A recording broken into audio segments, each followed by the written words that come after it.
Welcome back, everybody. Today, we are discussing Severance Season 2, Episode 4, Woe's Hollow.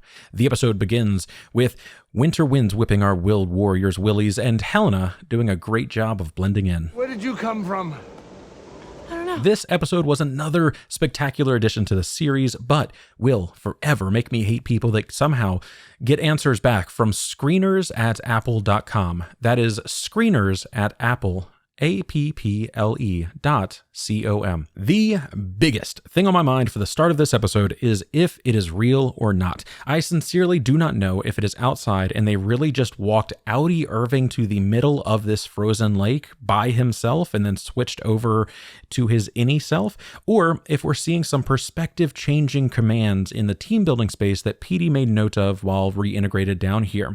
Also, shout out to John Answers for bringing this up during the live stream. It was really one of the big parts that made me really start considering this space being inside. It could be a simulation. It could be a kind of augmented reality of sorts. This entire thing could be real, like the environment, how they control climate. In sci-fi stories, there's different tiers of like civilizations, and they already showed us that the goat room, right, has like a controlled environment. Imagine if that goat room that had a person who idolized the idea of stars above their head had stars above their head. I will be pointing out evidence for both sides of this inside-outside theory, but I'm sure it will rack our brains until we have an answer. If you don't like that, do hit subscribe, because hate subscribing will show me. But also leave a comment, because describing the woe you personally shot on my little subscribe button, I mean, that'll show me for real. Irving, starting out in this wide open space with a ring light around him, is just such a mind freak. Mark says a moment later that he started on the ice as well. Did you wake up on the ice too? Yeah.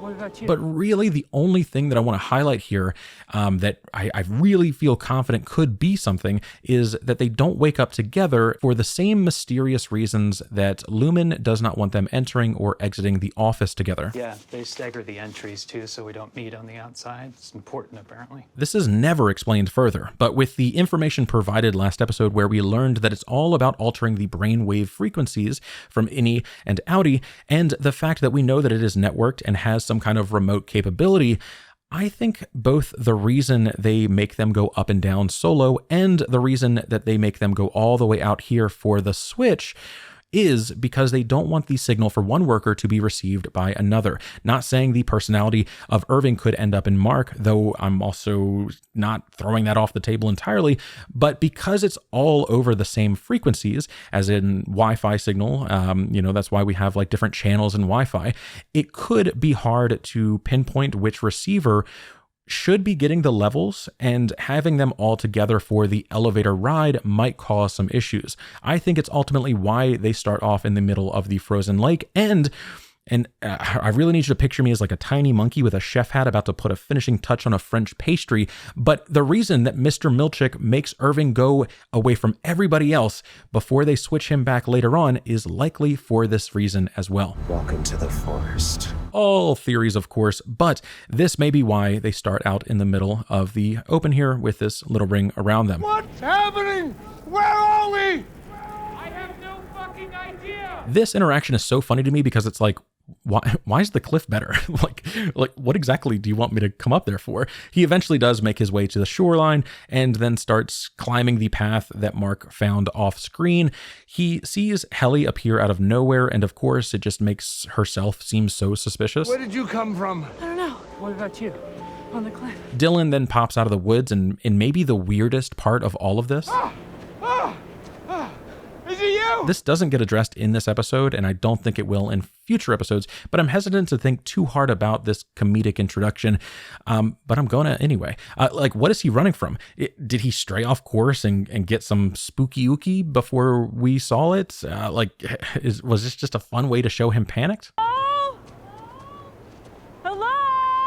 The TV here appears out of nowhere, and perhaps it was always there, but this is one of the things or points that makes me think that this could be a controlled or simulated environment underground. The echoes also sound really odd to me, and the sky is highlighted a couple times that make me think that they're just begging us to believe that it is a skybox that you would see in a video game or in virtual reality. Also, we'll talk about this a little bit later. We'll actually not talk about this a little bit later, but there is a concept that this entire thing could be AI generated. The way that the figures are, kind of like not perfect replicas.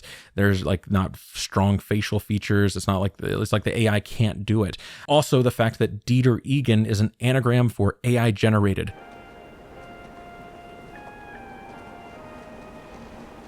The music playing is also video game coded, and something about this rock bothers me as well. We see this rock later with Irving that also catches my eye, and really I look at this to see that it's being propped up by one far smaller rock. Perhaps this boulder marks a sacred location in the lore, a large boulder flying down the mountain to get stopped by a much smaller one before something bad happened or the ice below was shattered entirely. It also lacks the layer of snow that the rest of the world has, and maybe this is some iron oxidization I'm pretty good with words happening here. I'm reaching, but if it has no other meaning, this place could be bountiful with the resources of industry such as iron, and that could be something. It could also just be a rock, and the amount of caffeine in this mocha latte is just doing wonders right now. Good morning, refiners. This is Mr. Milchick from work. Duh, they know who you are. They only exist at work. Outdoor retreat and team building occurrence. They describe their Audis giving a blessing for their innies to have 2 entire days for their lives here. I will leave that to you if you believe Mark would do that, but keep in mind that we just watched him reintegrate in order to get his wife back, and, he's on a mission. To your desire to see the outside world of the Dieter Eagan National Forest.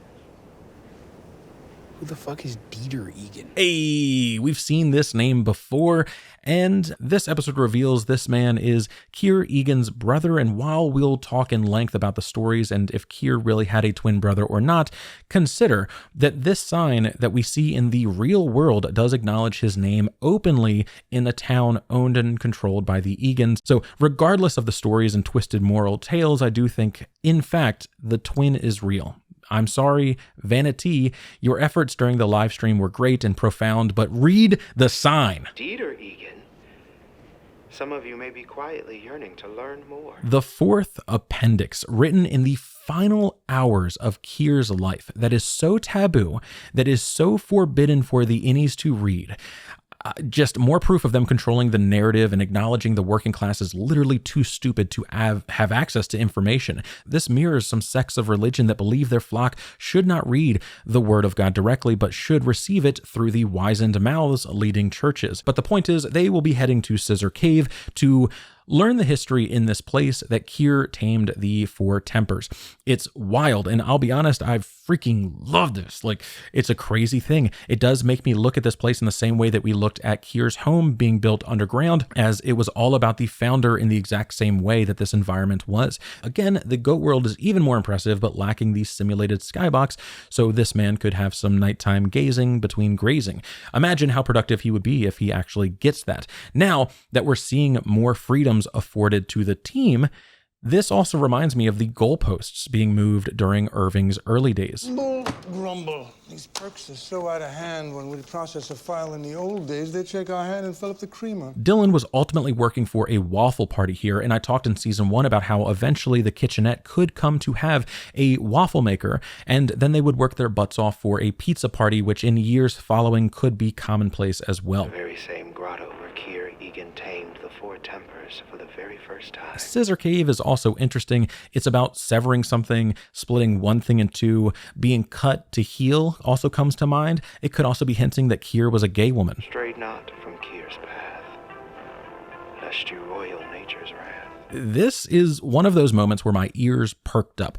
Mr. Milchick's entire job is to get the team on task so that Mark can finish Cold Harbor. So how does this mind frickery keep them on task. Like, occurring nature's wrath has more meaning later when they describe his brother's spilled lineage, but I will talk about that a little bit later. The mission is to stay on the path and head to the location where the god of this world tamed his tempers and became capable of controlling the world like an appendage. The ultimate power is on the line here, and straying away from that comes with great cost and risk of their personal selves, but I don't think any of them are really considering this situation like that. Maybe Irving, which is maybe why he gets a little bit on edge real quick later on, but yeah, this is an odd line. What the fuck is that? All right, so this could be simulated. This could be a person in a morph suit with a similar body shape to Mark S. This could be anything. It could be AI that I talked about before. I don't know why they don't try to interact with them. Like, if it was me, I think I would want to talk to them or go and see closer or something. Like, but it's written off as Mr. Milchick saying that they would have guides along the way to keep them on track. But then we hear this. Milchick said there'd be help along the way. I wouldn't trust a word out of that mountebank's mouth, not even televisually. This is an old phrase which basically means deceiver, and usually tricking people out of their money. Snake oil salesman is most accurate. It's interesting. Irving is doing the most in this episode, and we had a big, long discussion on the live stream about if Irving was reintegrated off screen and we're seeing him trying to keep his cool, like from the outside perspective, while also not being the same Irving that we have come to know. But I just don't know right now. I don't think that he is reintegrated for a few reasons, but it is interesting to consider while we watch these interactions. Milchick says not to stray off the path, and then Irving says not to trust anything out of the trickster's mouth before straying off the path and then seeing some Fey-wild magic frickery that ultimately leads to a revelation. Something feels intentional here, and if Irving is really telling us to view him as a deceptive person here to steal money from somebody, I think the only person that has money is Lumon. I don't like we have a lot of other options right now, Irv. All of these shots in this little sequence are straight from a video game with a mix of ARPG and horror elements. They picked these shots for a reason. It makes them feel small, and I think plainly it shows the size of the world and the intensity of the journey for highlighting the climb that Kier and his brother had to take. This was horrific. Like, are they dead bodies reanimated? Why do they look so scary and decrepit? It could also be how, like, AI has a hard time with hands right now. So maybe it's showing us that they just, like, Dylan looks a little bit weird. Helly has like a broken neck. Like, they're just not doing a great job. Like, the AI is still learning. It's an early version of it. If it is AI. The fourth appendix being created to honor his dead brother before revealing some dark family truths that needed to be hidden from the world. It feels like a diss. Kier writing this in his final hour felt like he needed to tell his truth, and I think that we're seeing some masterful writing in an age where they needed to be very careful how they described things. I was not born into this world alone. Kier had a twin. In infancy, he was my bosom friend. Now, this caught my attention right away. This excerpt we can read while Irving is opening up the good book in season 1, bosom friend, when describing the worker that lost his hand. Bosom friend, taken at face value, as them breastfeeding together, as in being friends since they were sucking on titties. But I'm not sure why this random friend is also referred to as a bosom friend in the same way that Dieter was. Like, is it saying that he is actually this man and they changed his name because the history does get a little dark and they had to hide some things? If it's ever revealed that Dieter did lose his hand, I think that we can go ahead and confirm this theory. I acceded, and we ventured into the wood, towards Rose Hollow. Right now, all we know is that something happened and he left home to live in the woods with his brother. The image of Kier as a child comes to mind. Perhaps this was him after he got back, like with one missing brother, the mom praying for him to recover, but also for her other son to return home. It's not clear right now, but I do think that this painting could give us part of the story that we just don't know yet.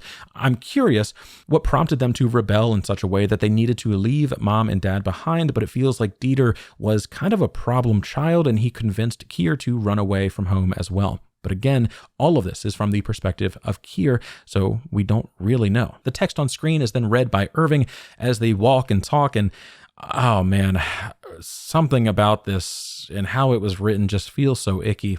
Helena laughs later that it's a story about not jerking off, which is valid because everybody knows that your willpower is stored in your balls. But I can't shake the idea that this is somehow much darker. I sat in contemplation of this on the live stream for some time and for some time after, and I really think that this is Kier feeling like he could finally tell the world about his trauma and his truth, maybe the reason that he killed him, assuming that he does.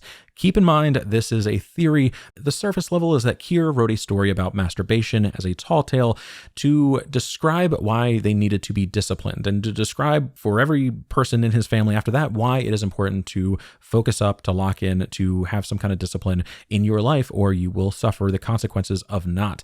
However, masturbation is one of the most natural things that you will ever do in your entire life, and there is a reason that it is being shown as an unnatural thing and described by Kier as going against nature itself. My theory here is that Kier being present to audibly hear his brother's lineage spill on the ground at the minimum shows that they were together, right?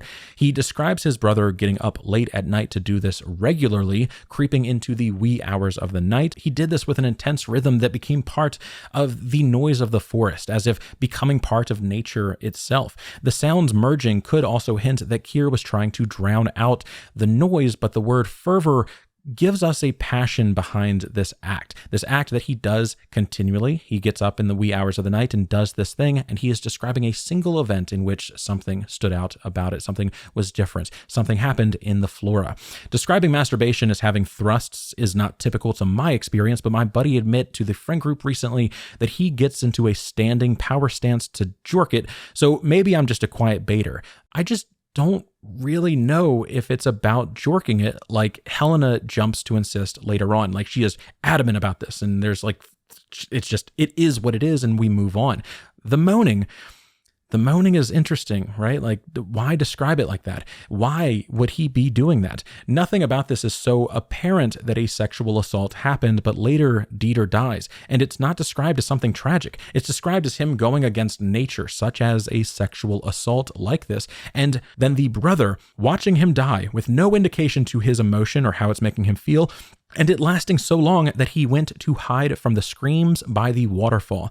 He didn't go for help. He didn't have remorse. He watched. And while there are plenty of cultural dogma that makes masturbation an unnatural thing, including stuff from my own upbringing, homosexuality and sexual assault and sodomy can't even be talked about during the time in which Kier was writing these words. I think he used his words carefully and hid this message for someone who would eventually know, who could relate to the truth, and the family eventually figured it out and hid this from the archive, because after all, in this world where all they do is know this story, all they could do is contemplate the different aspects and perspectives, right? So eventually the severed people would figure it out as well. Kier could have been sexually assaulted by his twin brother, and he killed Dieter for it. Meeting Woe after this makes much more sense, because it's not just about feeling guilty about jorking it, it's about feeling guilty for murder. It's about understanding that there are rules and he wasn't following the rules. If it is a big story about discipline, this could be the ultimate thing. What makes this different is that this was something that his brother would commonly do, since we always hear him creeping at this hour. Also consider that this episode shows us Mark and Helena getting it on, which at the bare minimum shows the Eagan family committing statutory sexual assault, because flip these genders and it wouldn't even be a discussion. I don't think it's any coincidence that she laughs this off as pure fiction. This is likely what her father did as well, and she continued the cycle to assure the family shame never impacts their perfected image. There is likely more than one reason this book never came to influence life on the severed floor. Something about this story is a dog whistle to my ears, and maybe it's because I'm a dog. If you aren't receiving this same message, if this isn't speaking to you in the same ways that it is me, maybe it's because I'm wrong, or maybe it can mean different things to different people. But if there are other dogs hearing this, I hope that you heal from the story that may only leave your lips in the final hours of your life. Like I've said many times before on this channel, hurt people hurt people. And I think the Four Tempers may be shedding a light on the trauma that shaped a man who believed the world to be his appendage and not how he made the world his appendage. I had no choice but to listen as he spilt his lineage upon the soil. They continue walking and Irving gets a little nosy. This is really the first time we get some solid proof that he is questioning Helly. Mark writes off Irving's concern about the existence of night gardeners, and we come to the dead seal. Now, I've sat in my thoughts for a couple days now while I went and enjoyed some life beyond the computer screen. It's a severance thing. It's a fucking severance thing. Because truly, I feel like this inclusion after the season is done could mean much more. If this place is outside, they could be showing us the harsh reality that is driving seals to flee inland and die in unnatural ways. This paired with Helena being put on the spot during the night gardener conversation and saying this. What kind of t-shirt? Did it feature like a band or pocket? It was like a Save the Gorilla shirt. Makes me believe that climate change has done some significant damage to the world as we know it, and we're losing seals and gorillas and maybe many others already. If this is a simulation or augmented reality and they are on a severed floor, I think they highlight Helena's reaction here for some kind of reason. It's a true shock to her. And since Mr. Milchick is putting this entire thing together, who knows why this would be here? It feels like a dark omen of what's to come, telling us that death can truly affect them here.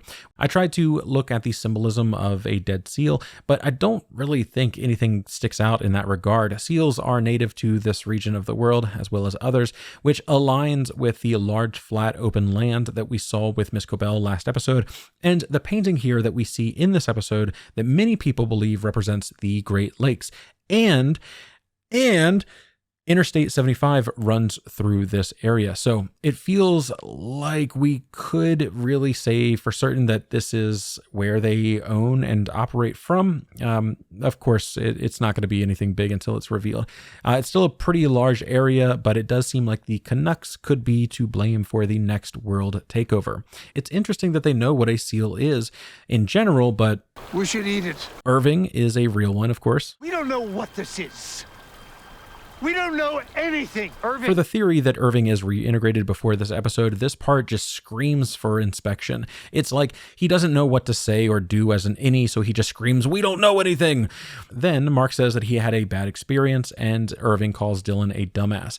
The dumbass line felt really odd, like in character, maybe, but maybe, I don't know. I just had some kind of feeling about the delivery or something here. It just felt odd, and I don't exactly know why, which is why I think Dylan, the voice of reason in the audience here, goes, Nothing. What the fuck? because it was weird, right? Like the whole thing escalated so quick, and it could have been done so that the switch with Irving going after Helly later doesn't feel so sudden, but Kier's twin was always with him. That's why we provided the very same for each of you. Dylan talks shit for being right about his TV show theory, which, as all of you know, is exactly how you should behave. And then we learn that this is the tallest waterfall in the world. It's funny. It's clearly wrong. It's meant to show solely how Lumon controls the narrative, again. But the state of the rest of the world has been on our minds for years now. If they hide this terrible truth behind the comedy of it so that we don't really question the conditions in which this could be the tallest waterfall remaining in the world, that would be kind of genius. Assuming this is the real world, the seal and the Save Gorilla t-shirt are telling us real things about the state of the world. Maybe fresh water running around the globe has been harvested to the point where waterfalls or rivers and streams in general just no longer exist. I'm not saying it's that exactly, but I am saying this would be such a dark reveal of the outside world that they would need to do some kind of build up to make it believable. Plus, if Lumon's goals are for an afterlife, it could be in response to things getting pretty dark down here already in the real world. Okay, if our Audis are up there severing their brains, shit must have gotten pretty bad. Famine, plagues, etc. They march until it is dark, and we see this glamp ground that honestly makes me want to go out there and camp with them. Miss Wong has been readying the grill, for which we brought in copious luxury meats. So like a perfected goat meal, or, what is it, like pepperoni or something? For your comfort and safety, torches, which can provide both a heat and a light source. They highlight the impressive nature of real fire with torches, including a comment from Miss Wong about how wild it was before we moved to Helena, trying to do her best to manipulate the one true king. Made you a snow seal, in case you were hungry. No. What did you really see during the overtime contingency? Fucking love this. This tension is so quickly ripped into and then rekindled with a tonic truth. He knows. He still gives her the benefit of doubt and says that it won't change anything. And then, of course, we see this face shift.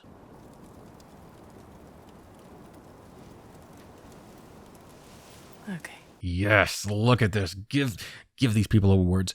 I'm feeling her fury and understanding how delicate she must move behind enemy lines. It's like 2 seconds of her face making faces, but it's good. I wasn't sure if she was about to sound the alarm and cancel the whole thing, if the universe was about to rip apart and we were just going to be sitting at the office again, or if she was just going to slit his throat. Her walking away defeated delivered this tension to the rest of the episode, as we know that the shoe needs to drop. And since we've been talking about the imposter Heli for some time now, I mean, this kind of felt like the writing on the wall. Dieter lay unwashed in his bedroll, though the Hollow's pool was primed for bathing. Mr. Milchick describes Dieter as a dirty boy, eating rabbit, spitting rhymes at his brother, and passing the time in the cave. We must return to father, I said. At one point, after some amount of time, Kier wanted to go back, but his brother was set on never returning. He said that he would look after his brother in the ether mill, like Kier would, and I think that aligns to his brother being the person who lost an appendage or an arm, but it could simply highlight Dieter also worked there and witnessed the same mistreatment and wished to hide from responsibility. It also really sounds like their father was something to fear for Dieter, maybe in a way that Kier didn't ever experience. He believed, I suppose, that we be woodland poppers forever. I was looking at him when his eye came out. He describes this conversation as the moment where his eye pops out and pus thrusts forward. And maybe it's highlighting that his inability to return to work and be disciplined and, do what needs to be done is the thing that killed him. But to me, the imagery aligns with him being pushed backwards, making eye contact with Kier as he hit the ground, and still being alive as he died. Moss would be growing in the cave, and then Kier would have run out to avoid the cries that he just caused by the waterfall directly next to it. And as the pus from his eye thickened into sap. This part is odd. It kind of hints that metaphorically he could have become a tree, and I'm not sure what that means. I think the idea of nature and what is natural comes up a few times, so maybe this is just a way to say that his body is being returned to the earth where it will nurture and, provide nutrition for the trees and everything that grows here. And it was here that I first encountered the temporal woe. Also, so wild. I'm not sure if it's a dwarf woman, a small person, and like at the time that was simply an insane thing to see in the woods, or if the inclusion of the ether mill was meant to remind us of the super alcohol that once had a hold on certain parts of the world. We talked about this as we dove into the concepts of the courtship of Kier and Imogen, but ether was incredibly dangerous, and I think they could be describing Kier and his brother getting drunk out here in the woods and hallucinating. He was tripping balls and his brother died, or he killed his brother and then saw a small woman talking to him. She spoke to me directly from her eyes. Her speaking to him through her eyes aligns with this only happening in his mind. You suffered his wantonness. Wantonness meaning a lack of control or responsibility. The intended meaning is that this moment taught Kier that he must be a good worker. He must obey the powers that be, or he would suffer similar fates. However, the lack of control also aligns with the sexual assault, and Mr. Milchick ends with, "No, he's no one's brother. Only chaos's whore." As if saying that Dieter deserved what happened to him because of his whoring, because he couldn't stop masturbating in the wee hours of the morning, because he couldn't lock in at work, because he influenced others to not lock in. Whoring feels so poignant compared to everything else, as if the final nail in the coffin. It could solely relate to masturbation. It could be a story about a brother that never really existed, and a moral tale on how Kier grew to believe that two versions of himself existed, and you have to overcome the one that fights for animalistic needs. But it could be much darker. Perhaps in the morning we'll have time for the next chapter. Kier and the thieving nanny. It feels like a story about how he framed the nanny for his bad behavior, though I don't know. I have no idea why, but the concept of crime and punishment also comes to mind. Maybe this will be where we understand how Kier influenced his descendants to handle punishment, and that ultimately built the culture here at Lumon, and ultimately is something that we know it could be being applied through this entire season, right? We have a couple things that point to, Lumon doesn't punish. Lumon would never. It's all about the work, right? But Miss Cobell's message at the end of the first season saying that it's really about, Helly's not going to be here and all of her friends are going to suffer. And then we have so much stuff in these first episodes that are just saying, Lumon doesn't do that. We're not about the punishment. I fully believe that it's not about the punishment right now. But yeah, crime and punishment could be something that comes into the story. And if we do hear the tale of the nanny, thieving, and it does take this like crazy stance for punishment and how punishment needs to be applied no matter what, I think we might be seeing the thing that is being applied no matter what. The surest way to tame a prisoner is to let him believe he's free. This is when Helena breaks character entirely. His brother really died that way? Every word is truth. Like I said before, this is the family truth coming to light. He jerked off in front of his brother, and he got punished for it. The team I thought I knew would have processed more thoughtfully. This felt like Mr. Milchick saying to Helena, reel it in. You're kind of doing a bad thing here, and I'm not sure that it's good for the purposes that we discussed ahead of this little incursion. It does make Mr. Milchick punish them by burning the Kier Mallows. Throw them in the fire. Mr. Milchick. I loved the way that Mark gasped here.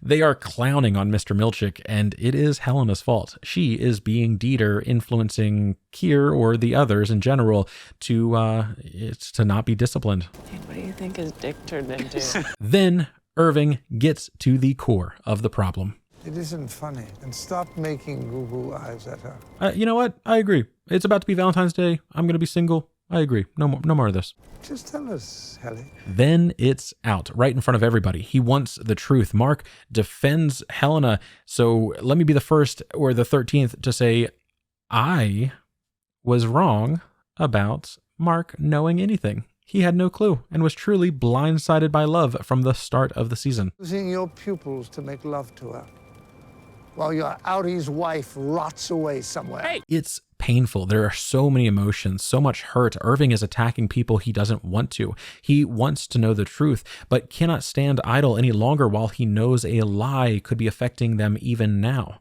We all know Irving's upset because he can't ever see Bert again. He's really lonely. That shit was so mean. But also, I didn't really find anything too wrong with it. Like, while he was actively calling her out, it just is a great way to show a difference between Helly and Helena for the reveal and moment that Irving addresses this a little bit later. Irving gets up, he grabs a torch, and then dips. Hey, Irv.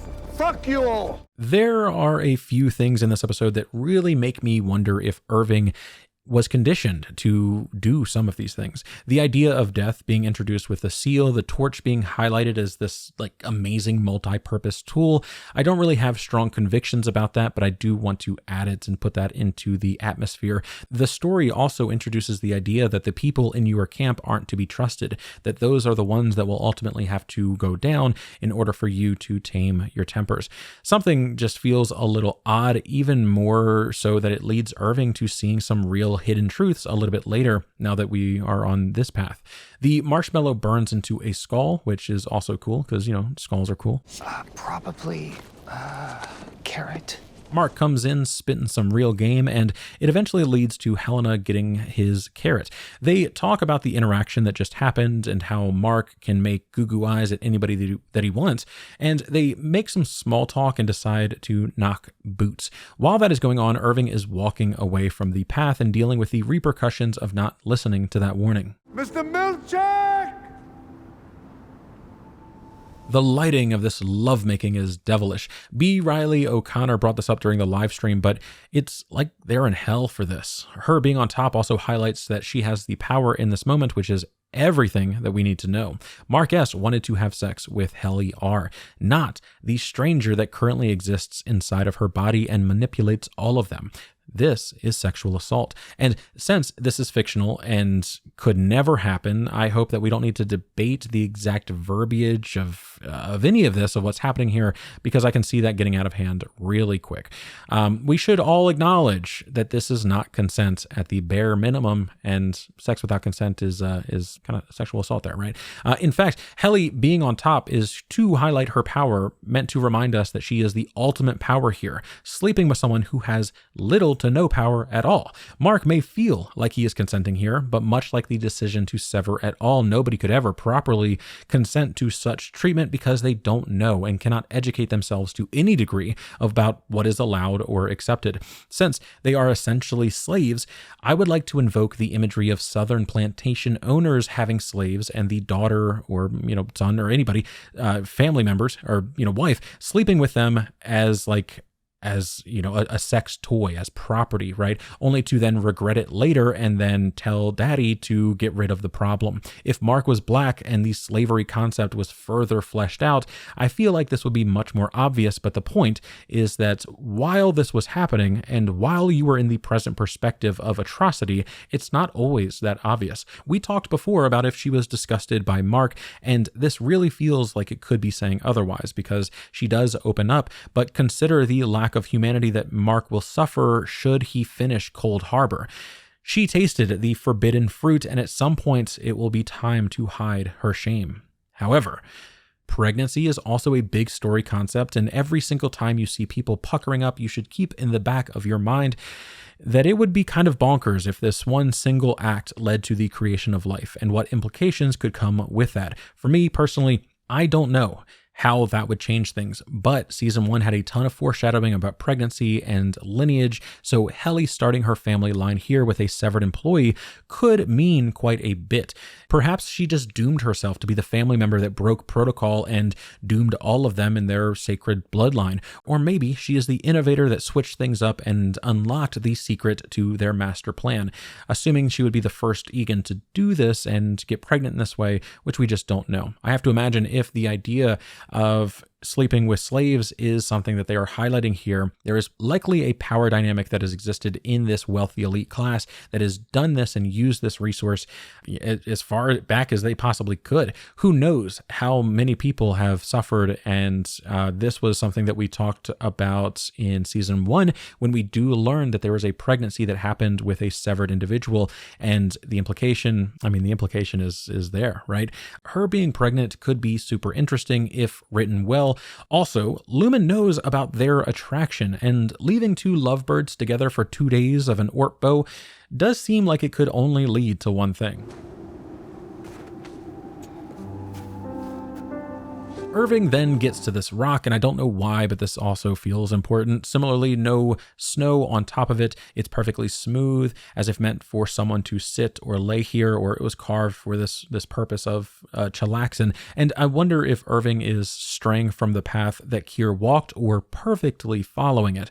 Irving does get to see the moon here and then falls asleep with no fire nor blanket. Truly, this would be insanely cold, and him making it through and not freezing to death could be evidence that this is still an environment that they control, but I'm leaning more and more that this is the outside world. I just don't know. I'm not like a survival expert. I have no authority to say so, but I think that they highlight the reason later that, like he had to say that he almost died out there. And I think that they do that for a reason. Like who I was on the outside. This was wild. This was real. Helena has some harsh thoughts about her life outside, which could be a subtle way to show us that this is still inside. But I'm leaving that to you at this point. It just feels so real, though. It's interesting because they make Helly look kind of ugly here. The lighting is bad. This isn't doing her any favors. And I think it's because she feels ugly, or that she is still being ugly, as in lying even when it feels genuine. I don't care who you are out there. And then holy schmoly, Mark gets a little jump scare here, and it reminds us that Mark has been reintegrated, and we have to figure out how long it has been and if he is in danger of losing himself like Petey did now that he is out here and not doing whatever post-op instructions that Ragabi wanted Petey to perform. Caesar didn't kill Petey. If he had followed my post-op instructions and not simply run away at the first sign of sickness. Also makes me think that the brain frequency in which Mark feels right now with Helena is the exact same frequency that Mark felt in the moment with Gemma. Ultimately, that's why it's switching back and forth here. It's so similar. The history lives within us, right? So hear me out. Maybe this is how you could tailor the ability to purposefully reach those past moments. You need to replicate the environmental conditions, which would then align your brain frequency to the point in time where you could simply see what you wanted to see back then. In this situation, the environmental condition is the love that he feels for another woman. This environmental condition idea also makes me look at the perfectly replicated and sustained house of Kier in a new light. If the end game is bringing him back, the perpetuity wing could exist to preserve the environmental details that will then let somebody experience similar brain frequencies, and boom, all of a sudden you're seeing a historical event that can be studied for whatever purpose that you want or desire, regardless of that grand theory that could take seasons to fully divulge. Mark is seeing Gemma because he feels for Helly like he felt for the love of his life. I wonder how he is going to feel about the company after he realizes that he was never with Helly here. Irving then wakes up and we see more snow on the rock that didn't exist before, and the entire thing is built like a purgatory scene or, a bad ether trip, which I can speak to intimately. He then sees their desks out here and slowly creeps to study closer. The flies indicate some kind of unnatural rot of the computers themselves, like whatever the work is about the dead, which of course we fully believe here. We then see Bert briefly, and then the temper that Kier had to tame. Her working here makes me believe that she is Woe, while Bert is maybe another temper and Irving is Frolic or something, if I had to guess. The numbers then start going crazy, and we see this brief image that looks like Helly right before the eye or frequency circles that we see before from Cold Harbor and the scene with Ragabi. And then, of course, jump scare. Great jump scare. Truly, this whole thing was freaky. I love the way they did this entire scene, but the fact that Irving is seeing this is, it feels intended. It feels like somebody set this up, or Irving is on a path for some kind of reason, and maybe it was just Irving himself. If he is reintegrated and he's going out of his way to do the most so that he can be alone and experience something here or find out more information, maybe that's what we're seeing. Mark then wakes up alone. Irving makes a beeline for the exact place that Helly is going to be, and we see Mark and Dylan confused more than anything else. Mr. Milchick comes running in and says, Mark!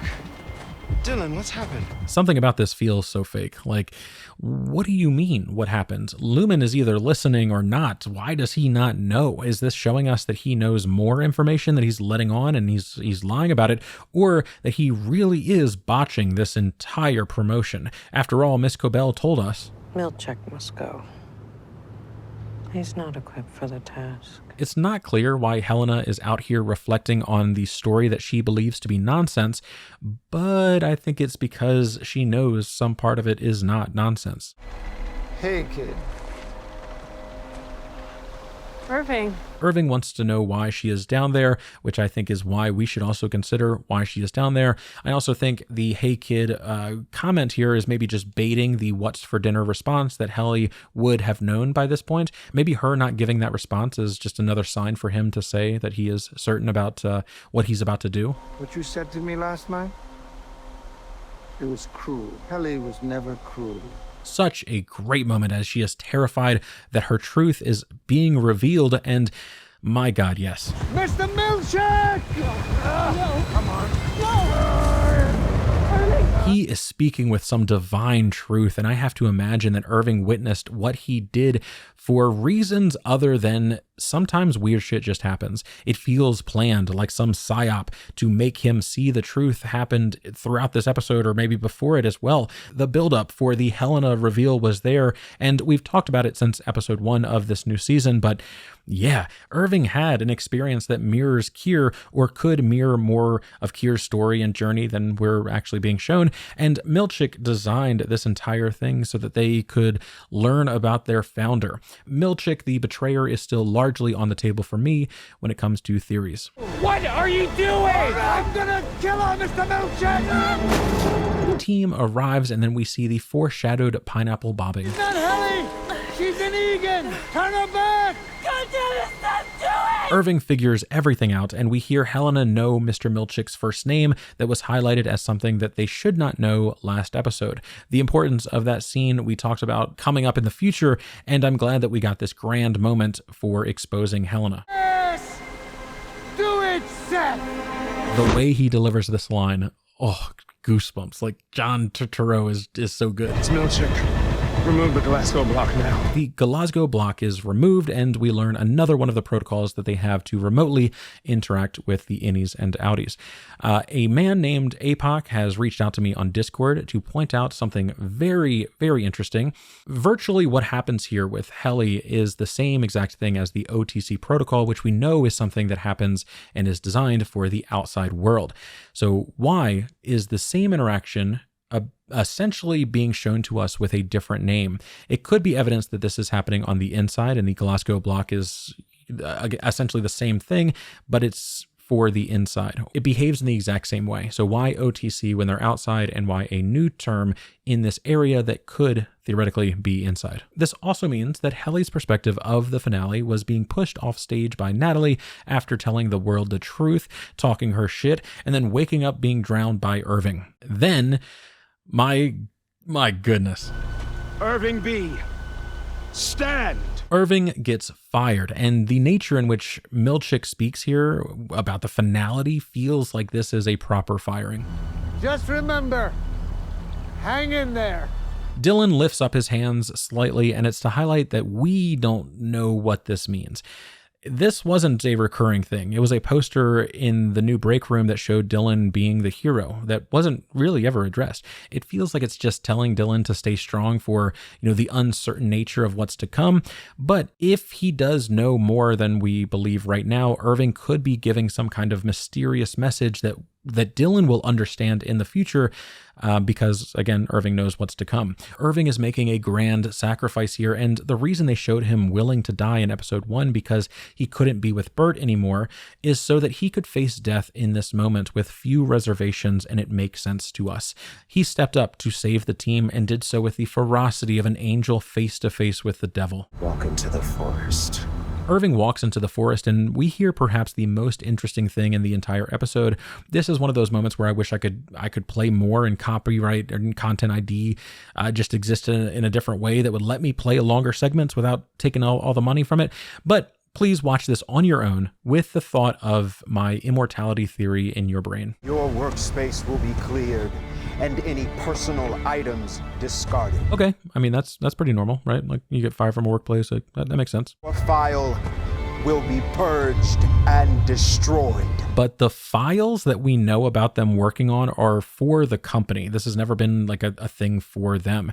They don't have Word. They don't have Minesweeper. He doesn't have like a Windows 95 pinball game that he's like been playing for 6 years now.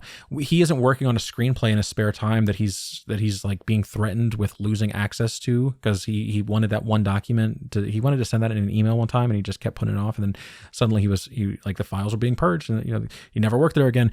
It's delivered as a detriment to Irving, but the files could have never been for the innies from the innies' perspective. But consider that they could all be trying to recreate their loved ones. Consider that a completed file could relate to bringing back family members that have died, and how this could be for the afterlife or any kind of immortality thing. It will be as if you, Irving B, never even existed. It is the ultimate punishment, and it needs to be more than just retiring. There must be some difference between retiring and this moment. Otherwise, nothing is actually being said or threatened here. To me, I'm singing this hymn of an afterlife and or immortality, and the history that lived within Irving that he had been MDR processing for and refining for many years now is being yeeted from the earth entirely. He will never be brought back if they do figure out how to recreate the mentals of lost people, like we theorized the work relating to. And the real nature of what is being said here is that he is being erased from existence. He is being erased from the afterlife. He will never live for eternity in the Lumon afterlife, nor get the chance to bring back his father or anybody else that he has lost. May Kier's mercy follow you into the eternal dark. I mean, come on. Come on. The eternal dark. He's been purged, and I find it very hard to believe that this is solely about being asked to leave the building. He's been asked to leave the timeline. Of course, Alchem's razor and the surface level is that this is the death of Irving B, and this needed to be a grand thing so that we feel a real loss for our second favorite refiner. But I don't think any of you want to hear the surface level. I don't. I watched it. I saw the surface level. I want a caffeine-fueled yapper discussing the wild ways in which the story could exist, and I think that we're seeing Lumon understand the ultimate power that they have over life and death, and those that stray from the path that could make humans live forever will just be removed from the narrative that the Lumon historians will tell centuries from now. But with that, we come to the end of the episode. Special thank you to everybody that showed up on the live stream 1 hour after the episode aired last week. I hope that I will see you 1 hour after the episode airs this week as well over on this channel, HaxDogma. Hit subscribe, baby. Hit that like button. Comment anything you want. Ultimately, we had some network issues and got kicked off early. Could not finish the entire live stream, but even still, we had 300 plus concurrent viewers at peak, and I thank you for being here. 300 viewers. Oh my God. Oh my God. Why is this so difficult? Oh my God. I'll never address it again. I am so pleased that so many of you have found this little passion project of mine. I really just like talking about TV shows and stories and what could be. It's so fun. Since Westworld, I have felt love here, and sometimes it's hard to put into words.